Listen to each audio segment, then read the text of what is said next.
Hello and welcome to SCI GUYS, the show where we talk about the crazy, weird, and wonderful stories from the science world. I'm Corey, and as always, I'm joined by my co-host, Luke Cutfer. You're joined by me.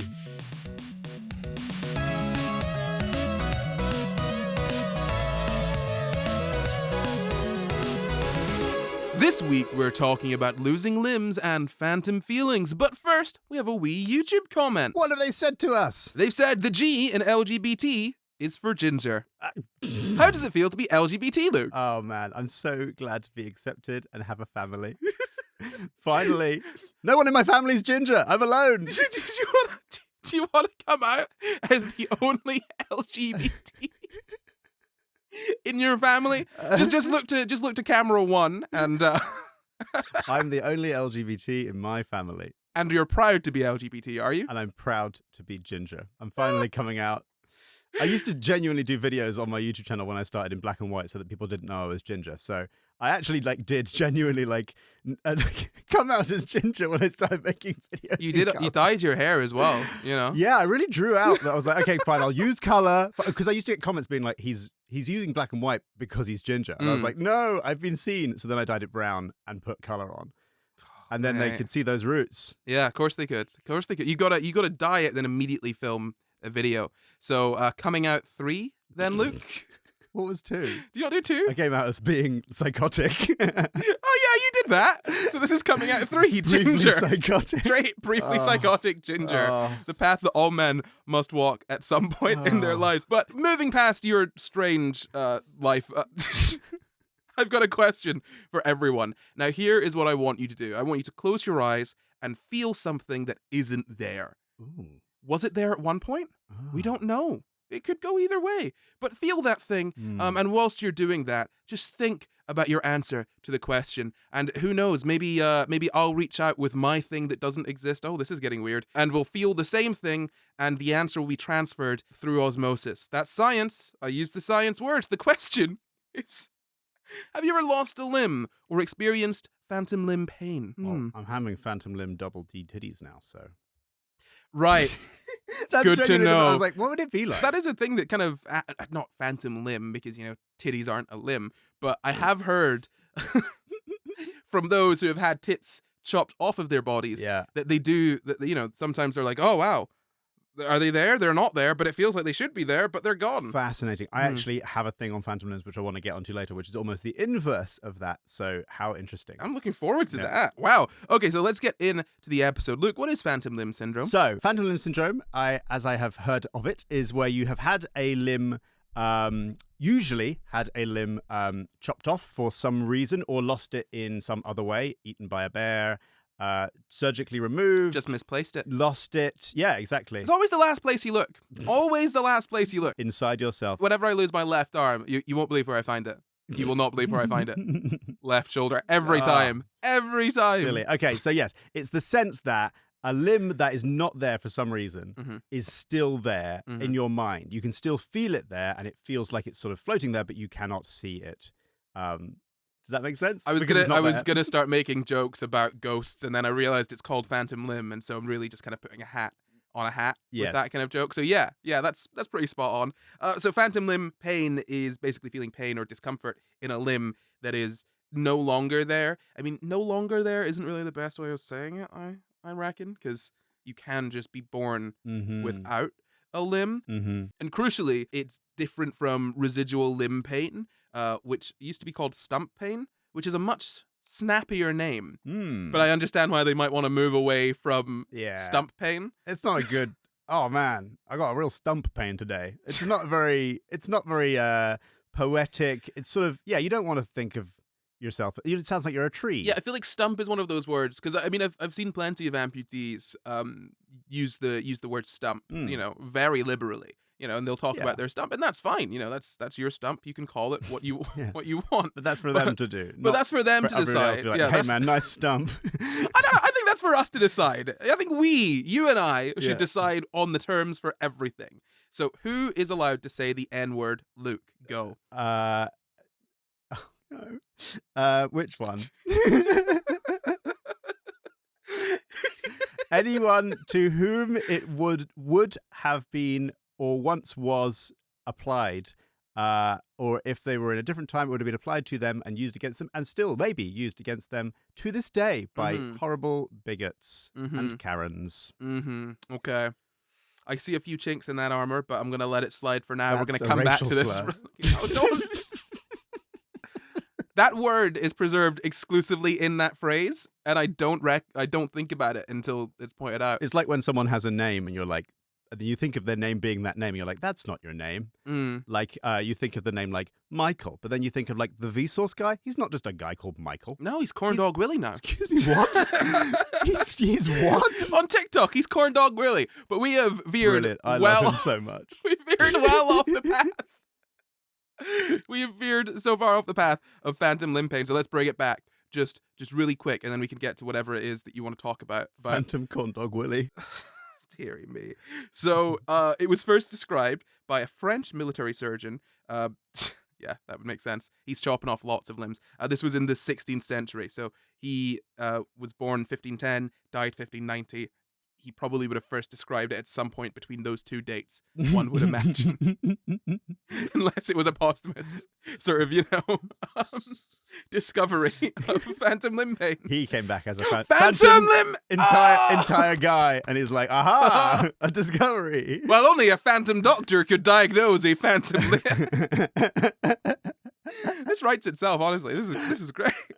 So moving on from the basics, those two basic facts I just gave you about phantom limb pain, that it's pain in a limb that is no longer there, and it was first described in the 16th century, right?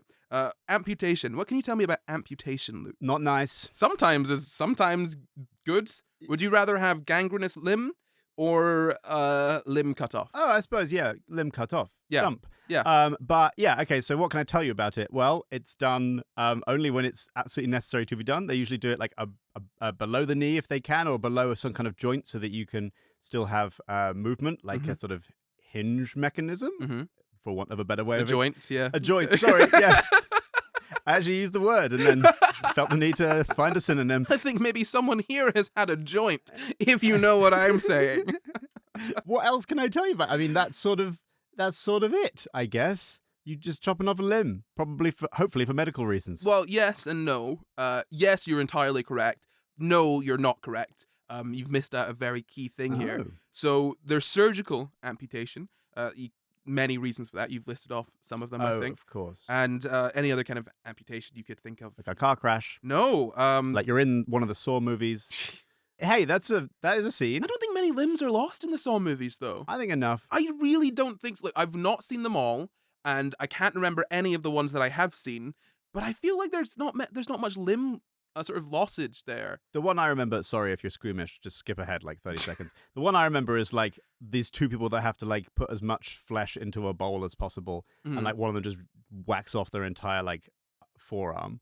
And puts it in, and then they get the most weight, and then the other person dies. And then I think that also remember like someone cauterizing a wound against like a hot pipe or something. Oh yeah. Because they've been amputated. So anyway, welcome back. If you were squeamish, we're not going to talk about that anymore. I was going to say that in Star Wars, 20 more seconds. Just skip the whole episode. Go to the ads. Listen to those. In Star Wars, yeah, the double lightsabers. Well, no, it's more that with Star Wars, what's interesting is that it instantly cauterizes the wound, it seems, right? Which is like, if you're going to be cutting off a limb, that'd be awesome for amputation. Although I suppose with back to tanks, they don't need to. They've got more advanced technology. Anyway, amputation. No, it's not necessarily just surgical amputation or loss of a limb. There's congenital amputation. Do you know what that might be? No, it's not when you no, not when you chop off your willy. I'm guessing it's I don't know what congenital means, so but I'm guessing the other type is where your limb is removed against your will by some kind of force / a bear / like you're in 127 hours and you chop it off to get yourself free from a rock. Like you just like you need to get like no, I suppose that's kind of surgical. It's just self-surgical. Sorry, I'm going on. It's where it's removed by some kind of force, like a car crash or something like that. Well, do you know what? It is removed by some sort of force, and that force is God. That's all. Ultimately, that's all limbs. God. Yes. God is everything. I suppose that is true. Yeah. But no. So congenital means present from birth. Oh. Okay. So you're born without a limb. Yeah. Yeah. Is that an amputation? That's what it says on my notes in front of me. That's called congenital amputation. Does congenital have something to do with like literally like God? What? Like amputated No, by God before you were born? No. Well, what does it mean then? Look, the God. That was a joke. I was joking when I said God. Sure, but I'm just trying to make sense of why they're calling that an amputation. Like, well, because it's so amputation. If I'm born with 3 limbs, I don't call it a gift. What? Like, is the opposite of amputation gift in your like extra? I'm not like, oh, I have received a limb. I'm like, no, I've grown an extra limb. I didn't remove my limb if I wasn't born with one. That's very what's the word? Something normalist. Like saying there's a normal state of the human body. I'm being a little bit facetious here. But whilst you look up your thing on the laptop, I'm giving you some breathing time. I just find that really weird that that's called an amputation because it's not amputated by anything. It just never existed. Yeah, well, yes. That's what it's called. I don't have an amputated third ball. Maybe. Like, right. Okay. So I was trying to figure that one out there. You have 1 to 2 testicles, sure, and you don't have a third. Okay, I see. Hitler, however, only 1 ball. So yeah, amputated. Okay. He had a congenital amputation of the testicle. Did he actually? I don't know. Oh, I just thought it was in the Albert Hall because of the song. If he was born with only 1, then I suppose that would be a congenital amputation. But look, actually, saying that amputation is not to do with testicles; it's to do with limbs. We are driving off-road, but somehow we're still managing to hit some of these points, all right? So let's take us briefly once more off-road. We have a friend with 3 balls. Anyway, carry on. That's not a third ball, though. That wasn't a third ball. That was just a cyst, wasn't it? Is it a ball? Is it circular? Yeah. Is it in Look, I never felt it with my own damn hands, Luke, so I don't know. He showed me it plenty of times. I was like, oh, don't say he. You're giving it away. They showed me it plenty of times. He is too specific on your friend with... I've ruled out trans women with 3 balls that we know. That would be extra bad, wouldn't it? Imagine if you're a trans woman, you have 3 balls. That's like 2 balls is already too many. So a third extra would just be, that's like 50% more ball. I feel like I went on paternity leave and we've come back and we're way more chaotic than we ever were. Yeah, it's really hard to wrangle this whole conversation. But look, here's what you need to know.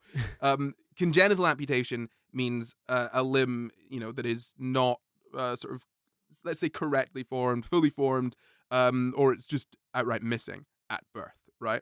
So I know in your head amputation is like the chop of a limb, but in this instance, congenital amputation is just being born without a limb or with a differently formed limb, shall we say?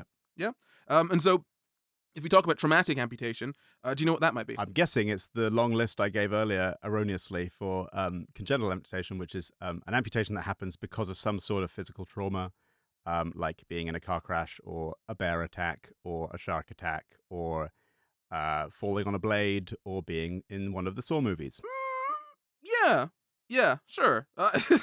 It doesn't exactly say that here. Oh, no? In my notes. I thought that was a direct quote from Wikipedia. Yeah, well, yeah, because my notes are just Wikipedia directly copied into that's all this is. All you're getting with this show is me reading out Wikipedia and Luke taking us to some outlandish... I would love that as a show where our goal is we have to make an episode for every page on Wikipedia. And I'm just constantly trying to derail that process. If that's not a podcast already, that should be... Wait, hold on. That's called The Depths of Wikipedia, I'm pretty sure. No, Depths of Wikipedia is where they find, like, silly pages, but that are genuine. Oh, so you're saying, like, every page, even the dry ones. We try to complete Wikipedia. We go to Luke Gutford's one first. Hey. We get through that stuff. They deleted mine. Stub, sorry. They deleted it, really? Yeah. Good, yeah, well, I mean, RIP. Release a second movie. I'm trying. No, they deleted it like ages ago. It was like way before the first movie. It was like genuinely like 2012. Really? And then I just never bothered to make a Wikipedia. Okay. If someone would like to make me a Wikipedia, I would appreciate it a lot. I've now won an award for my movie, so I think I probably do deserve a Wikipedia. Someone please make me a Wikipedia because I don't want to do it myself because I think that's sad. But asking on a public platform isn't sad. No. That's almost sadder, If you do it, I'll give you £50. It's getting worse. No, so traumatic amputation, that would be, and I'm just going to read this verbatim for you, a disabling treatment option as a last resort when a limb suffers from mechanical injury, frostbite, burn, and electric injury. not all at once. Oh. That "and" is That certainly would be a traumatic that would imitation. all of them. You got the whole bingo there, haven't you? Have you seen that video of Donald Trump talking about like not wanting to be eaten by a shark, so staying on a boat that's going to electrocute him? I feel like I've heard that, but then I feel like I've heard everything. Whenever someone says, "Have you heard Trump say this?" the answer to me is always, "I think so." I think because he rambles a lot. I feel like he's hit on that point in every speech he's ever given. He's sort of completed speech. No, it's this incredible video where he's talking about like. By the way, sorry, quick side note. Living it through the age of AI, there's going to be a time, probably not within like a ridiculous amount of years, where we're going to look at some of the stuff Trump said, and we're genuinely not going to know which ones are real and which ones are not. Yeah, I feel like that one was that must be AI. That was the one where he's like, hey, they're trying to make electric boats. This is what he's saying. They're trying to make electric boats with batteries, but they're too heavy because the batteries are too big, so they sink. What if a shark was coming near you, and then the battery is in the water and it's going to electrocute you, but there's also a shark? Are you getting in the water or are you staying on the boat? And he concludes with, I'm not getting near the shark. But if you get in the shark, that's brilliant. Get in the shark, that will insulate you Star Wars style. from the electricity on the outside. You're so right. Right? So you just need to ask the shark to politely and gently eat you. Just crawl into the shark. Just avoid the many. If this is a great white, avoid like the 3 rows of teeth. Or which are trying to what? Amputate you. To get us back on topic. Brought it back. Yeah. No. So mechanical injury, frostbite burn, electric injury, which leads to irreversible blood supply. Basically, you'll amputate a limb if there's no saving the limb, or if it's going to be like too costly. And that's not just like money, but also like, I mean, it's a lot of money. But it's also like, how much sort of physical therapy are you going to have to go through? How much use of the limb are you going to get? Like, is it basically going to be sat there not really doing anything? Are you going to get more use out of having an amputation and then getting a prosthetic? Like many things that I imagine surgeons will have to sort of figure out before they go chopping. I'm not a surgeon, so I don't know all of the variables, and nor do I want to know all the variables. That's for surgeons to know. And hopefully for me to not ever find out. So all those things you listed off earlier, Luke, all of the would you say they were sort of accidental losses of limbs? Well, not being in sore. That is accidental, I would say. You didn't purposely get yourself sawed, did you? No, but you purposely maybe cut the limb off in order to survive sore. But I'm saying because the entire sort of from your perspective, it's kind of an accident that you ended up there. Do you think that would hold up with your life insurance? Yeah, I don't have life insurance. Oh, okay. If I die, Luke, it's not my problem. What if you find yourself in a sore situation? How are we going to claim? I'm glad that's your first thought. Right. Oh God, Corey's been SCI GUYS insurance. What? What do you want to insure for, sir? Accidental injury? No. Just specifically a sore active situation. Saw. So but specifically not an accidental injury. He did it himself. He did it of his own accord. Even if the wider situation's accidental, the specific amputation not accidental. Yeah, but I mean, like, okay, but put it this way, right? If you end up accidentally, falling down into a hole, and then a rock accidentally falls upon your arm. Yes. And then you purposely cut it off with a tiny little knife. Yes. That's an accident? No, right? I think the whole point of that movie is that it's not an accident, and as in the rock is the accident. Yeah. But I think the whole point is lose the arm or die. Yeah, but what makes it so harrowing as a movie? This is 127 Hours by Danny Boyle. Is the fact that James Franco is the lead, right? That really got me. Truly traumatic injury. Really, when a film sits with you for a while, you've watched it, and it just, I was ruminating on that one for a good bit. But I think the whole point of the movie is that he has to deliberately, like, it's like, could you do it? Could you, like, as an act of will, whittle away your bone until you can remove your arm in order to escape? Act of James. Act of James. Yeah. Act of James. We just said that. Yeah. No. Do you know what's funny about that? That as a film is weird to me because I remember reading in a boys' book, a book for boys. I think it was quite literally called The Book for Boys. That story about the guy that cut his arm off, and when they made a film about it, I was like, this is old news. How are you going to make a film about a man cutting off his arm? It is like a 1-paragraph story. A rock falls on him, he cuts off his arm, and then he's fine and he's only got one arm. I'm so glad you weren't in the funding round for Schindler's List. No, Schindler's List is interesting. But it's still right. Look, if it's already happened. If at the end, oh man, no, I'm turn to James Cameron. You're like, sorry, man, I can't give you funding for the movie The Titanic. You're misunderstanding my point here. You're misunderstanding my point. I'm saying that the story can be satisfyingly and completely sort of relayed with a single paragraph, right? Yeah. I don't think you gain much more from spending, a bunch of hours, right, watching him. I don't know. That. I mean, one of my favorite movies I've seen in the cinema recently, well, not recently, it's about a year ago, it's called Fall. Genuinely horrible watch. Firstly, for two reasons. The majority of the movie is a horrible watch because it's about two girls who climb to the top of a radio tower and they can't get down because all the things are broken and they're like various reasons and they're trying to get down. I think they can get down. There's a very easy way of getting. Okay, they can't get down alive. Shut up. Getting down is the easiest thing to do. You're such a victim blamer. I'm not blaming the victims. I'm blaming gravity. Okay. So they can't get down whilst being alive, and it's just like because you're in the cinema and the screen's big. It's like it's like a Fear of Heights movie, right? Yeah. And you can sum that up in one paragraph. Like they try to get down and a few things happen and then whatever. I'm not going to spoil the ending for you. But it's the process of watching it. And the process of watching 127 Hours is just how harrowing it is. Second reason that movie is genuinely painful is because the first 10 minutes are some of the worst cinema I've ever seen in my life. I don't even remember that. Wait, hold on. The first 10 minutes, he calls his sister and then a rock falls on him. Jesus, I cannot remember the start of that movie. First 10 minutes of Fall. Oh, okay, as in, they clearly put all the budget and all the effort into an incredible high octane movie, right? Up movie. And the first 10 minutes are like the worst C movie horror movie you've ever seen in your life. No, you've gone straight past B movie, right down to D movie. Wow. I'll keep going. Like and then the rest is amazing, and I have like no notes. It's fantastic. But it like feels the need to have some story, and actually it's like this is just a roller coaster ride, man. Like you don't need this nonsense story. Yeah, just get me up the tower. I just don't want to spend an hour and a half with James Franco. That's my thing. That's why if you want to do that, Luke, that's fine. Physically or the support in the James Franco Club over here, that's okay. But I'm gonna bring it back to Amputation, and you can continue talking about your heartthrob love James Franco on your own time. Horrible man. More than 50 to 80% of phantom limb pain develops after amputation. I feel like that sentence is the wrong way round, but I'm not going to check it. Just Google that and see what that's supposed to mean.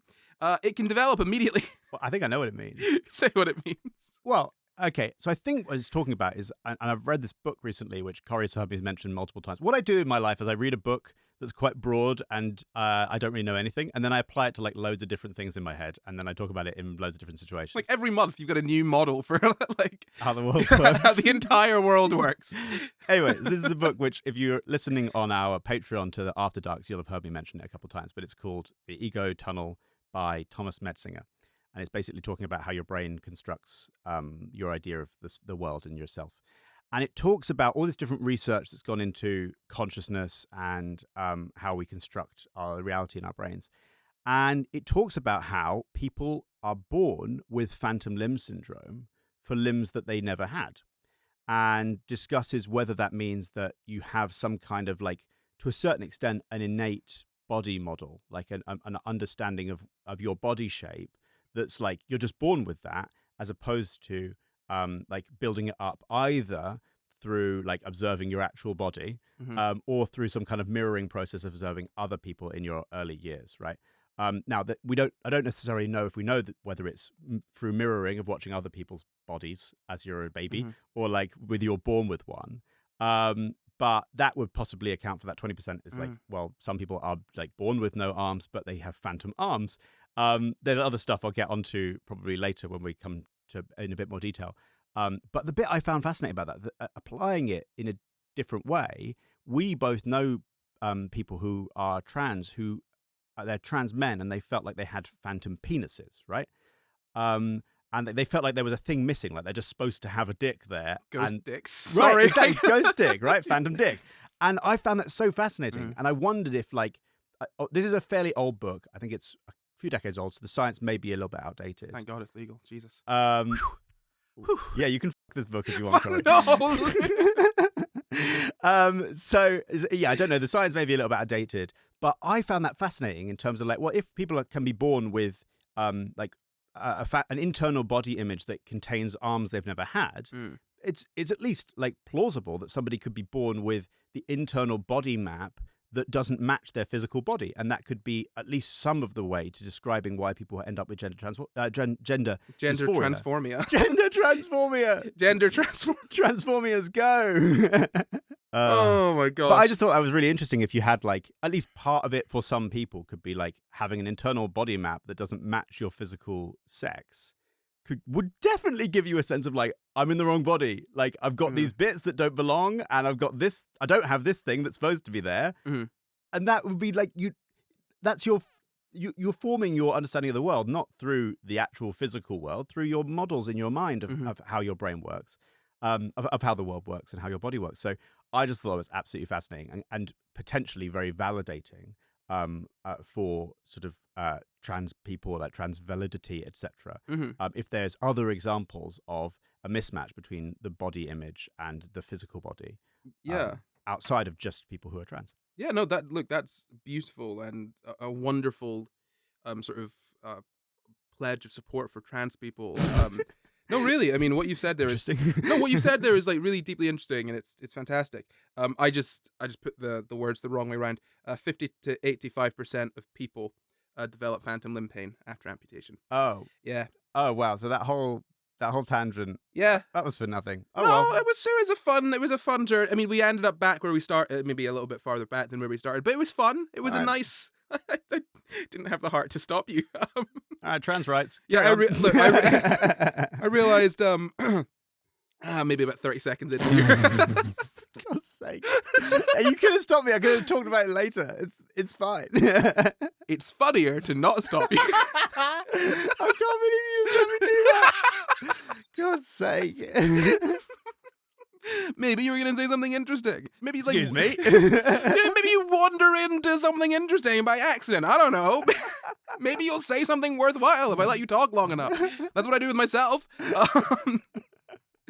But yeah, so it can develop immediately after the amputation, the phantom limb pain.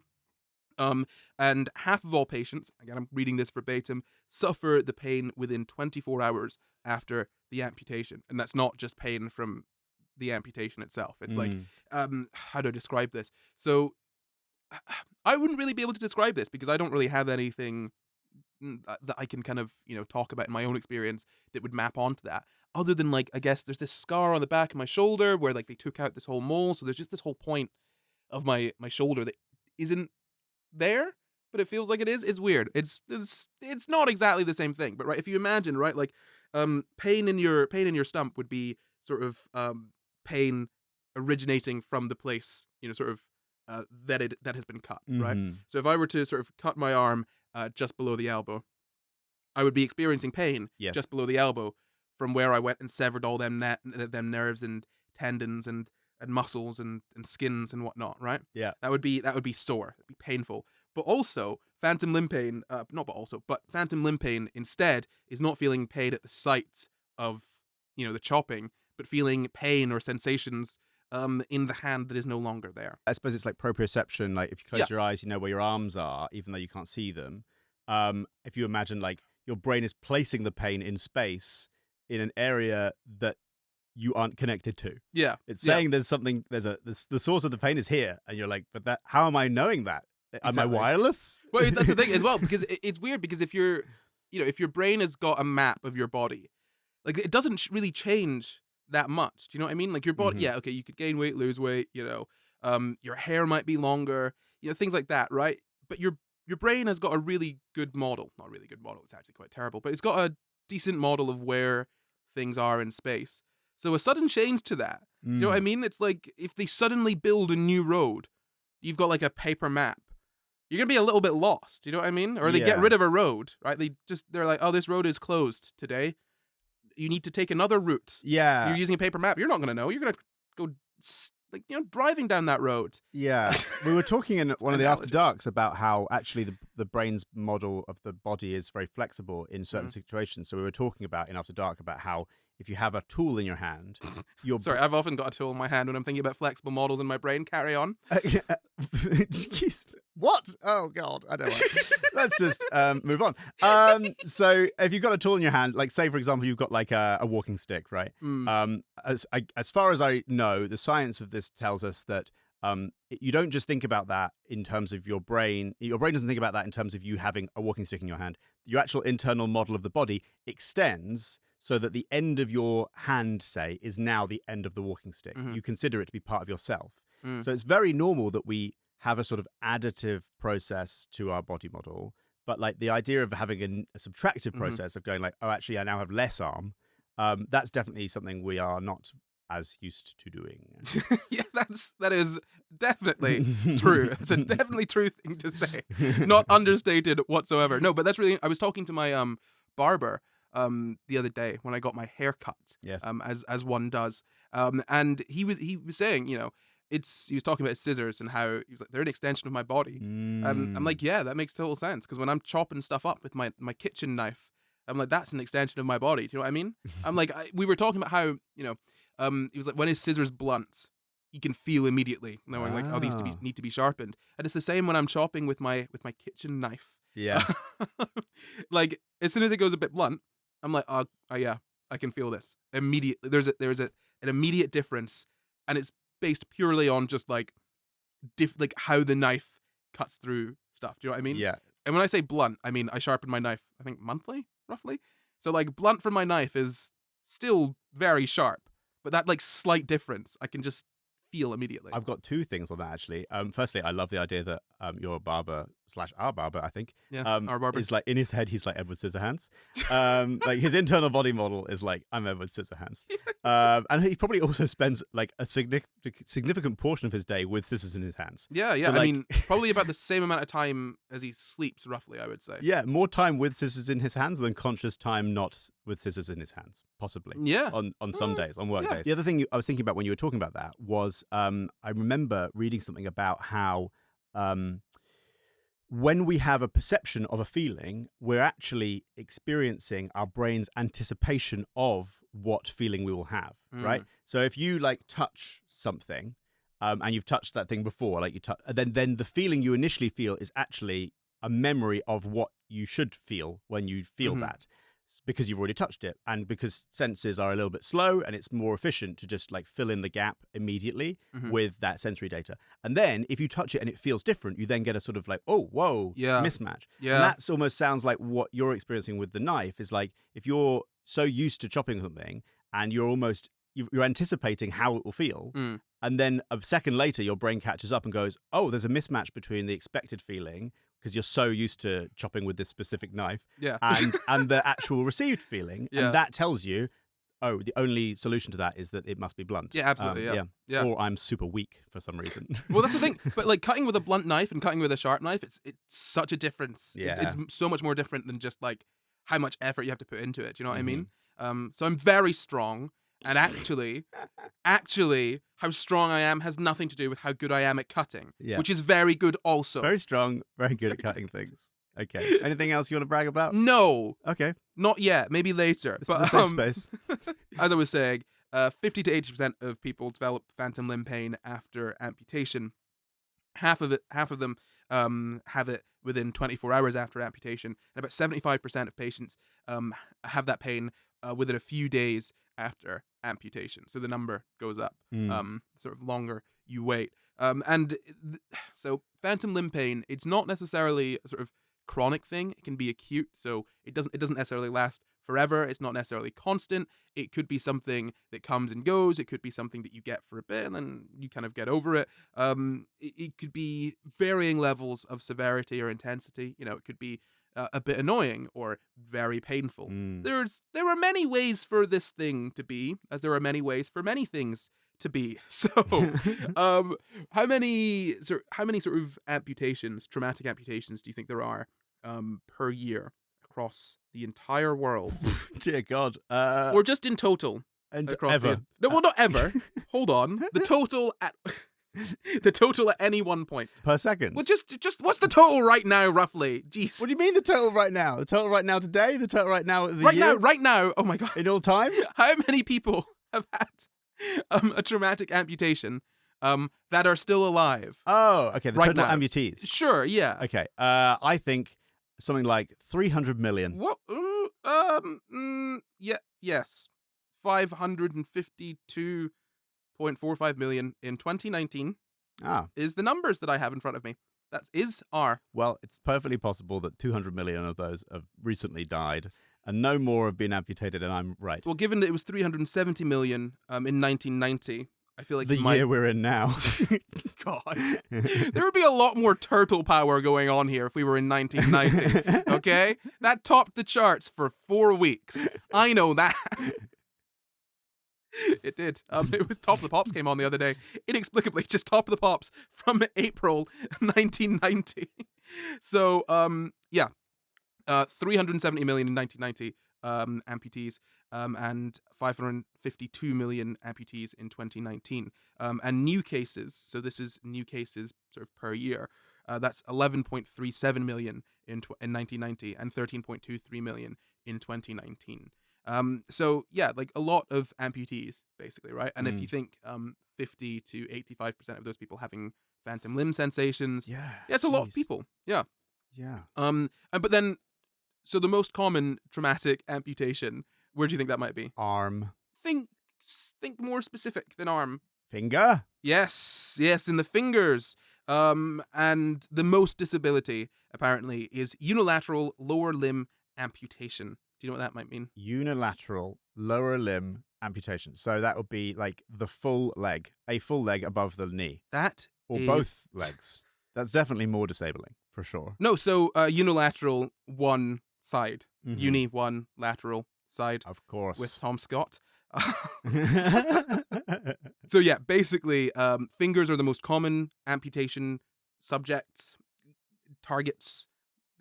Fingers are most commonly amputated.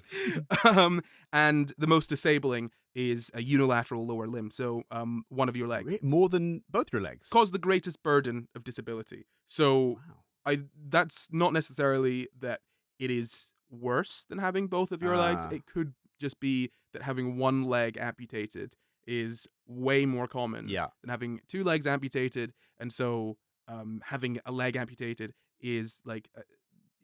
causes like a larger burden in terms of disability, let's say, than a finger or an arm, right? Burden multiplied by frequency. Yes. Yeah. I played tennis with a guy who's had one leg amputated. And he has some kind of mechanical leg. I'm not sure whether it's... I don't think it's robotic. I think it's like just physically mechanical. Mm-hmm. And he's really good at tennis. Yeah. So well done. If you're in the category of like, this is the most disabling amputation and you're up there playing tennis, well done. Just seeing Luke going home and researching amputation, like, how do I get a robot leg? How do I get a robot leg for tennis? Robot leg make tennis good? Thing is if I had a robot limb, I'd like hack it. I'd like want to like open up the software and be like automate it, be like, hey Siri, make my leg do something, like, I don't know, like make my leg kick the football, or like wake my leg up, or get my leg to kick me awake when I'm sleeping through my alarm, and then like I'd just break it somehow. I would do a similar thing in terms of I would break it, but that's because I feel like I would want to take it apart. Yeah, I'd feel the need to. Do you know what I mean? I'd need to get something that's like modular so that I could feel like I'm doing stuff. Thank goodness neither of us have ever met Inspector Gadget. Oh man, I'd be so jealous. Oh, all those things to take. Oh, I would kill the man. Jesus Christ, I'd kill him so quick. I'd want to see where all the gadgets come from. I realized the other day that Inspector Gadget is just RoboCop for kids. I mean, yeah, less of a comment on extreme power. Yeah, like fascism. Yeah, totalitarianism. I guess it's less. Well, actually, I don't know the Inspector Gadget films. Let me try and remember. I mean, there's the evil guy with Dr. Claw. Yeah, I want to say and there's also evil Inspector Gadget in Inspector Gadget 2. Oh yeah, that's true. And so that's still like, well, if you have great power concentrated in the hands of someone evil, then like Mr. Claw, who is an amputee, by the way. Interesting. Oh, tying it back to the theme. An amputee because a bowling ball fell on his hand. Is that the lore in the film? That's the lore in the film. Oh my God. The bowling ball fell on his hand, and also like a Yahoo logo border Like a Yahoo billboard falls on him or something. That really dates it, doesn't it? That dates it. Yahoo. It's like, I think it's a spawn, and it literally goes Yahoo. I think it's a spawn. Yahoo was Google before time existed. Yes, and then don't get us started on Ask Jeeves.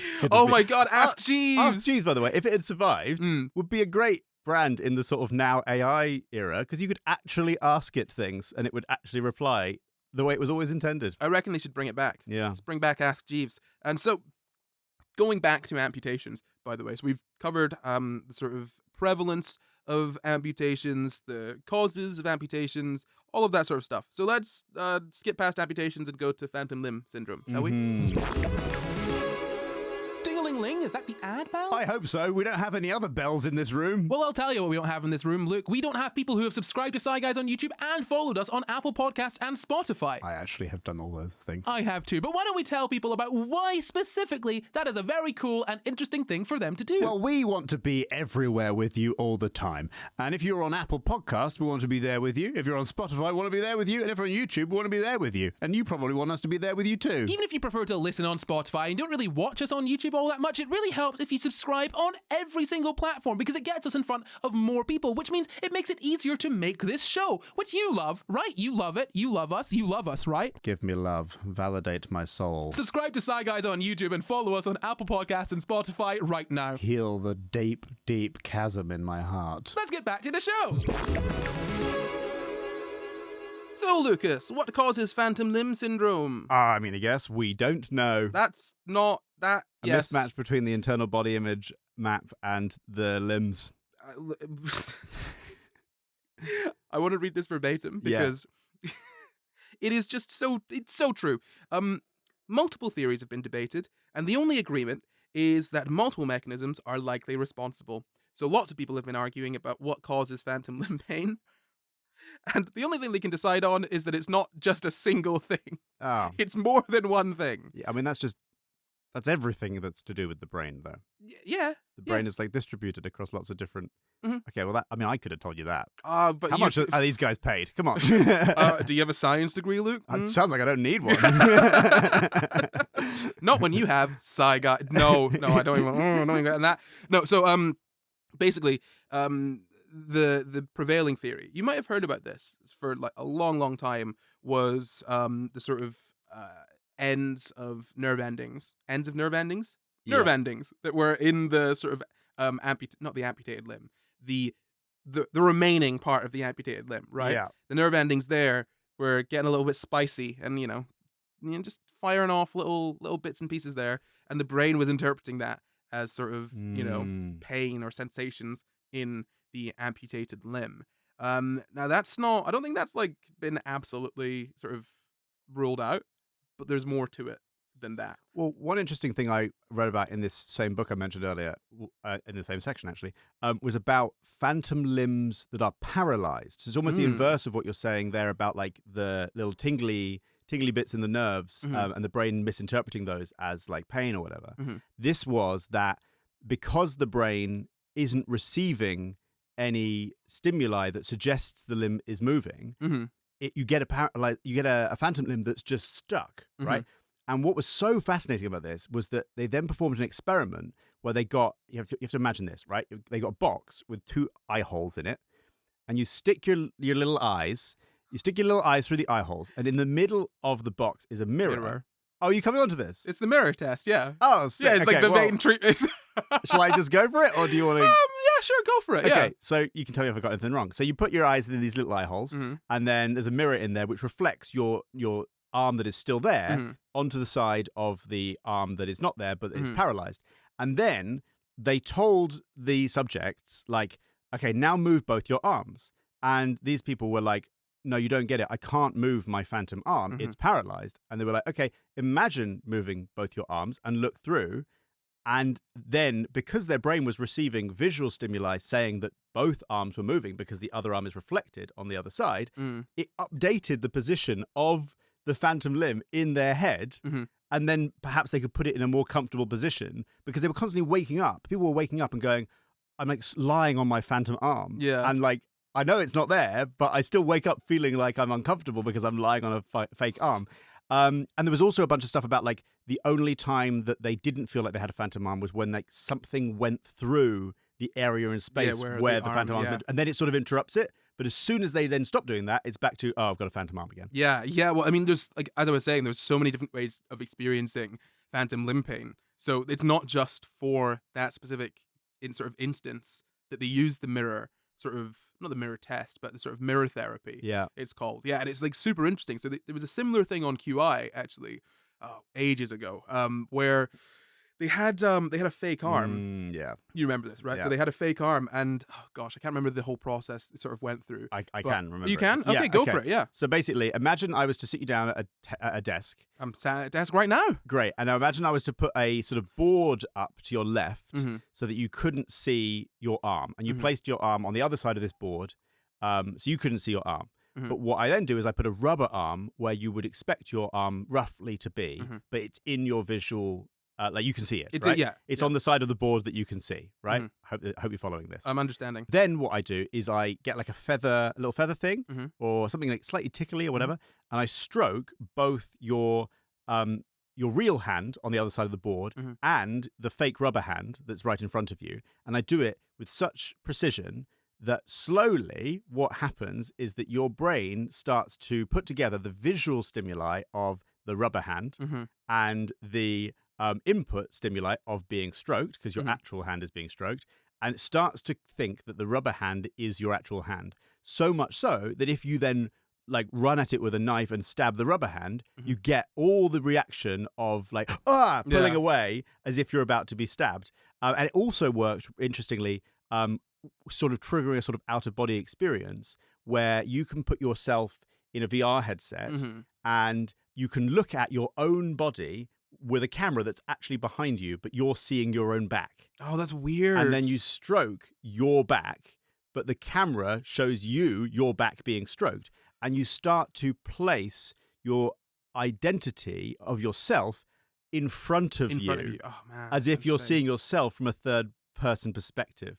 And that to the point where the experiment then went on to, like, if you were asked to, if you then like spun round or something and then asked to walk back to the position you walk back to is closer to that of where you expected your body to be based on the camera image. Oh, than where you actually were. That's mad. Isn't that insane? It's mental. And like this all sort of ties in the sense that the brain is just weird. It just invents feelings for things. Well, not necessarily invents, but you know what I mean? Like you can look at a rubber arm that if you were to look at the arm, you're not going to be fooled by it being, you know, a real arm. It looks like a rubber arm. Yes. It looks real enough, but it looks like a rubber arm, right? And the fact that like on QI, you hit it with a hammer, the reactions you see from that, brilliant. Yeah. Fantastic. So yeah, I mean, there's loads of things that go into sort of phantom limb syndrome. Nerve changes. So obviously when you amputate a limb, you have to, as I said, cut through all the skin, the bone, all that sort of stuff, but then also the nerves. And that causes trauma to those sort of tissues, right? And nerves don't heal so great.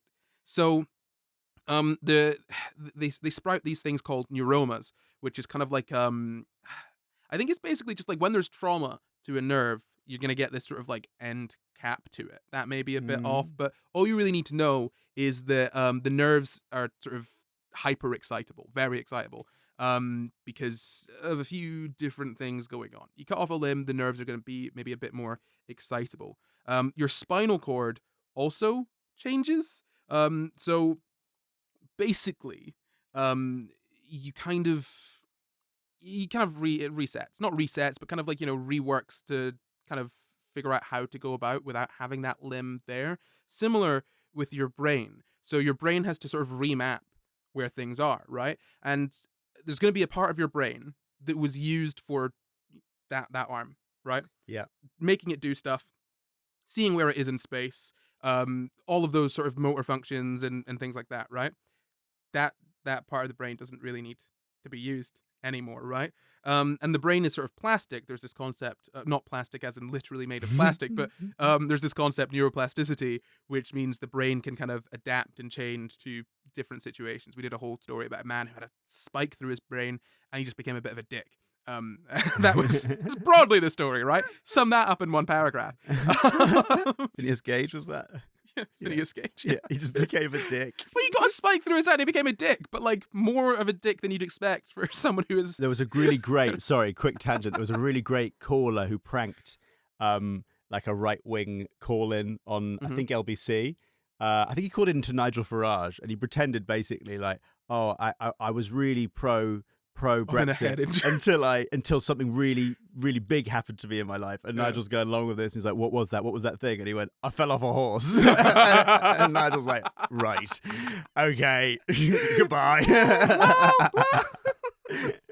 But yeah, no. So basically, sorry, I got that wrong. Not pro Brexit, pro EU. He pretended to be really pro EU, and then he fell off a horse, and he was really pro Brexit. Yeah, he switched from like one side to the other. Yeah, sorry, yeah. No, I messed got that you. story up. I think people got it. You say Nigel Farage, and then you laugh at the end. We get what side everyone's on.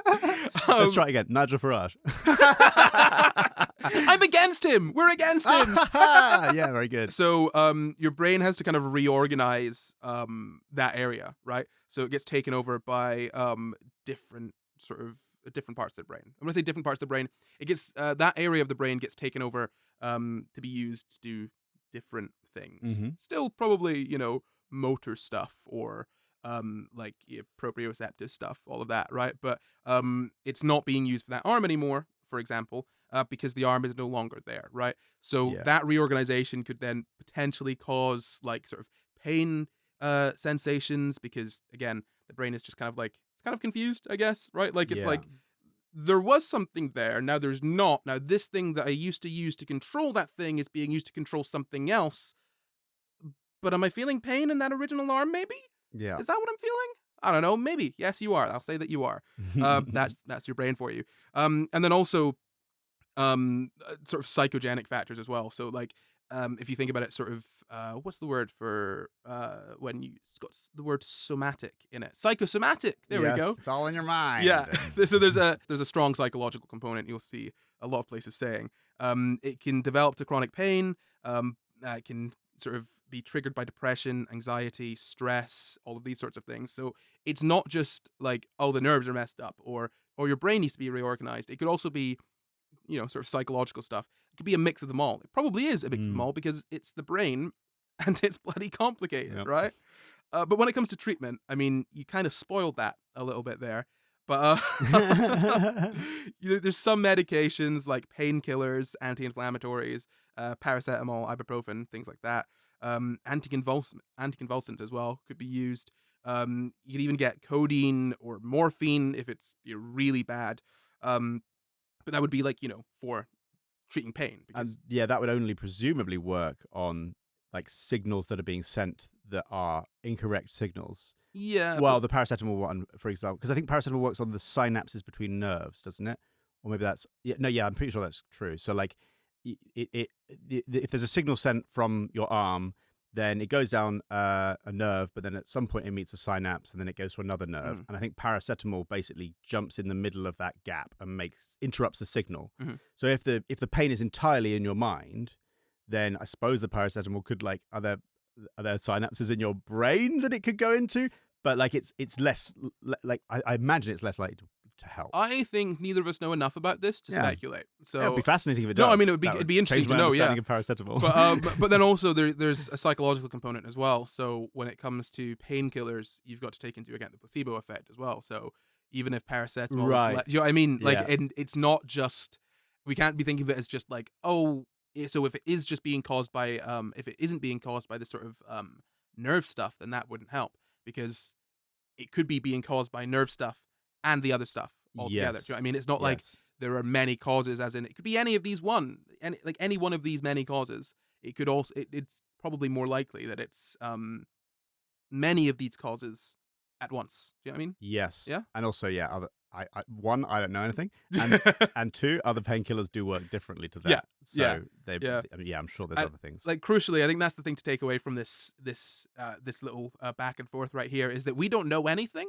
We know nothing. That's kind of the takeaway of the whole show, really. Yeah. Like I know more than I did when I started, but I still don't know like anything. Sometimes I feel like I know less than I did when I started. Honestly, I feel like I'm pushing stuff out to cram this in. I don't know what I'm losing, honestly. I think I don't know how You're probably losing your entire degree. I don't know how to make an omelet anymore. I don't even know what yeast is. I had to Google it the other day. No, I didn't. Although, actually, a few years ago, I did have to Google to check. Yeast is that stuff, like it's like the flakes you put on your food if you're vegan for B12. Yeah, or the stuff you put in to make bread go fizz. No, just the stuff that you put on your... Just the yellow stuff. Yeah, to make your food taste like nutty cheese. Better than cheesy nut. Anyway, Jesus. Oh no, I didn't even think about that. Yeah, so there are a few sort of different treatments outside of medications. Lifestyle changes, because again, if it could be caused by stress, anxiety, depression, you could try to reduce stress, stop smoking, change your diet, exercise. Those could all help. There's compression socks, which can reduce swelling, desensitization as well. So this is all when it comes to treatment for amputation, actually, and distraction as well. But I think all of these things can work for phantom limb pain. But mirror therapy is sort of the main one that you'll see people talk about. I mean, you brought it up, not even knowing that I was going to bring it up later in this episode. Of all people. Oh no, I mean, like you didn't come into this episode with any like sort of prior knowledge that we were going to do this episode. No, yeah. That's just like you hear phantom limb and you think, oh, mirror therapy, right? Yeah. But the thing about mirror therapy is that it's not very well studied, so we don't know how effective it is. Sure. I mean, it's recommended by a few different NHS branches, I found, because of the results from case studies and like the other available data that they've got. So it's not like, oh, this doesn't work. It seems like this works. We don't have the data to say that it absolutely does work, if that makes sense. Mm-hmm. So while it's something that will be tried, it's not necessarily like a cure-all or, we're going to roll this out because we know it's 100% going to make this phantom limb pain go away. But and to be fair, something to try. Nothing I read about it is in the context of it actually making the phantom limb pain better. It's to do with the context of going, wow, the visual system can update the location of the phantom limb. And that's fascinating in and of itself. When there's literally no mechanical stimuli, the brain still goes, my arm has moved. Yeah, it's mad. It must have moved because I can see it moving. Yeah, basically. Yeah. I mean, the brain is really, really smart and also very, very dumb at the same time. Yeah. It's kind of like what people think AI is. Like ChatGPT. Yeah, well, people think... people are like, oh, ChatGPT, it's so smart. It's actually so stupidly dumb. Yeah. It's dumber than people give it credit for. And the same with the brain, where it's very, very smart, but also it can be fooled very easily, like a very smart child, right? Like, it doesn't matter how smart of a child you've got. Like, at some point, they still believed in Santa. Okay? I still thought I had coins behind my ears. Jesus Christ. My granddad kept pulling coins out of my ears. I'm like, where is he getting all these coins? Am I the Royal Mint? Until How does this work? Royal Mint. Until when? What age? We get to COVID and Rishi Sunak's like, we need to print billions and billions of pounds and give it all to the banks. And I'm like, oh no, my ears! They'll be in overdrive. For anyone who was listening, I just grabbed my ears to mock Luke grabbing his ears in this hypothetical situation. It was actually Rishi Sunak grabbing my ears. Oh, Rishi Sunak grabbing, pulling all the money out. So if you're not from England or Scotland or any other of the UK places, Northern Ireland or Wales. Yeah, there's two of them. Or the Scilly Isles. Or any of the other associated territories. Yes, Gibraltar. Rishi Sunak. Rishi Sunak was our prime minister, and before he had controlled the economy during COVID. Mm-hmm. That wasn't very interesting. On we go. He did a good thing though. He got everyone out to get more COVID at one point. Remember that? He did. Good times. Yeah. Woo! Subsidized spreading event. How the hell do you, during a pandemic, have a program called Eat Out to Help Out, where you encourage people to get outside and socially interact with others by giving them cheaper meals, and then go on to be prime minister? Yeah, that's like, I am opening the kissing station. You will get £1 for giving someone a little kiss on the lips, an open mouth kiss. You get some money. There you go. And that is my plan to restart the economy. And if you ever think that science is like, done with its work, just remind you that the literal chief scientific advisor called that scheme "Eat Out to help the virus out," and it was still rolled out as UK-wide policy. Yeah, it was. Yeah. Woo! Really, like, if there was any point to stop having any faith in the British government, it was like many times before that. I could pick many times throughout history, but that was one of them. That was definitely one of them. That was a good one. But yeah, no. So that's pretty much everything I've got on phantom limb pain. Is there anything else you want to add to this, Luke? No. Just let us know if you've got a phantom dick or phantom boobies. I think that's absolutely fascinating. I want to know more about that. I want studies on that because I just think it's so interesting and validating for trans people and just flipping cool as hell. Like, I just think, yeah, it's just so cool. And I recognize that might be an uncomfortable topic for you, so don't worry if you want to ghost him. Nigel Farage. Anyway, Luke, there's time for just one more thing. It's the Quickfire Quiz. Dun dun dun da! Phantom Dick edition. So the rules for the Quickfire Quiz are the same as always. I'll ask one question. That's one question between you and the audience. The first person to answer the question after I finish asking it wins. What do they win, Luke? A phantom dick, if they wish it. You, since coming out as LGBT at the start of this episode, Luke, you've been talking an awful lot about phantom dicks, okay? I'm just saying. I'm just putting it out there, you know? You've just come out for the third or fourth time. And I've actually got phantom non-ginger hair. And you're shoving your phantom dick down our throats, okay? Your phantom throats. Anyway, the question for you is, Luke, in which century was PLP first described? 1800s. That's not even... 19th century. No. He's French. I said it several times. 16th, hundreds. Yes. 16th century. Yes. Ding, ding, ding. Yeah. Correct. Congratulations to everyone at home who got that right before Luke, because dearie me, we were talking about car crashes earlier, but that was definitely one of them. So that's all from us, I think. Luke, is there anything else you want to say to the lovely people at home? No. Thanks a lot for watching and listening. Very good. Bye-bye. Before... Oh, not. Stay. You must listen to the outro. Yeah, the whole outro. You got to listen to all of it, or we will be at the end of your bed tonight, but not in a fun way, in a spooky, copy, creepy pasta circa 2002 way. I was thinking more like, what's that thing where you wake up and you think that someone's like pressing on your chest? Sleep paralysis. Yeah. Yeah, that's the same vibe. Same vibe. Okay, yeah. same vibe. Yeah. Cool. So that. You Since better we're all on stay. the same page, we're on the same page? Yeah, you better on the left. Can I hop into the... Please. Okay, cool. Before we go, we'd like to thank all of our patrons with an extra special thank you to executive producers Rev Lunar and Glitch Rabbit, and thank you for watching. You can find the full references for this episode down in the description. Subscribe for new episodes every Sunday, and why not leave us a nice wee comment? You can support the pod at patreon.com/SCI Guys, or you can find and contact us at SCI Guys Pod on Twitter, Facebook, Instagram, YouTube, and at SCI Guys on TikTok too. Or you can send us an email at sciguyspod@gmail.com. That's sciguyspod@gmail.com. Sciguyspod At gmail.com. You can follow me at Not Corey everywhere. You can follow me at Luke Cutforth everywhere. Go Spy. Go Spy.